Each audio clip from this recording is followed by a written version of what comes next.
আসসালামু আলাইকুম ওরহমতুল্লাহি ওবারাকাতু।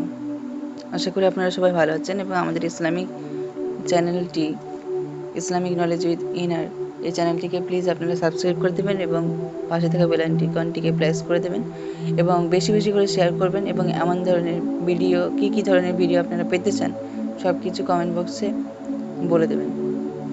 তো আজকে এই নতুন টপিক নিয়ে আমরা আজকে আলোচনা করব জুমার দিন বাদ আসর সালাফদের আমল। 1 নম্বর, বিখ্যাত তাইবি হযরত সাঈদ ইবনু জুবাইর রাহিমাহুল্লাহ জুমার দিন আসরের পর থেকে সূর্যাস্ত পর্যন্ত কারোর সাথে কথা বলতেন না, পুরো সময়টা দোয়াতে মশগুল থাকতেন। 2 নম্বর, ইমাম ইবনুল কাইয়িম রহিমাহুল্লাহ বলেন, জুমার দিনটি হলো ইবাদতের দিন। দিনের মধ্যে জুমার দিনটি মাসের মধ্যে রমাদানের মতো, আর জুমার দিনের বিশেষ সময়টি মাহে রমাদানের লাইলাতুল কদরের মতো। জুমার দিন যে সময়টিতে দোয়া কবুল হয় তা হলো আসরের পরের শেষ সময়টি। সব ধর্মাবলম্বীরাই এই সময়টির কদর করে থাকে।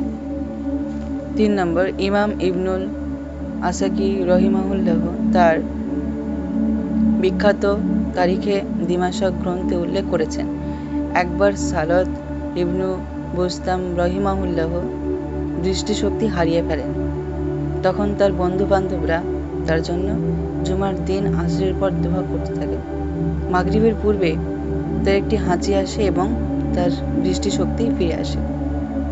4 নম্বর, হযরত তাউস বিন কায়সান রাহিমাহুল্লাহ জুমার দিন আসরের নামাজ পড়ে কিবলামুখী হয়েই বসে থাকতেন, সূর্যাস্ত পর্যন্ত কারোর সাথে কথা বলতেন না।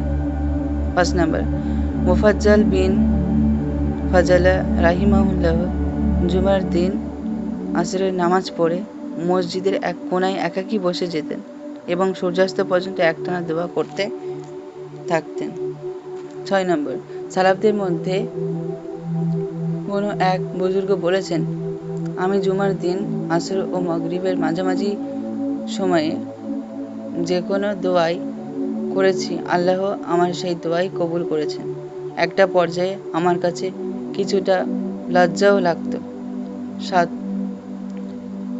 নম্বর, ইমাম ইবনুল কাইয়িম রাহিমাহুল্লাহ বলেছেন, যার জুমার দিন ঠিক হয়ে যাবে তার পুরো সপ্তাহ হয়ে যাবে। একটি বিশেষ দোয়া, হে আল্লাহ, আমি আপনার কাছে জান্নাতের সর্বোচ্চ স্তর জান্নাতুল ফিরদাউস কামনা করি। ইমাম ইবনুল কাইয়িম রাহিমাহুল্লাহ এই দোয়াটির ব্যাপারে বলতেন, আপনি যদি কাউকে এই দোয়াটি বেশি বেশি করতে দেখেন তাহলে নিশ্চিত থাকুন যে আল্লাহ তার জন্য তা লিখে রেখেছেন। সকলে ভালো থাকবেন, সুস্থ থাকবেন। আল্লাহ হাফেজ।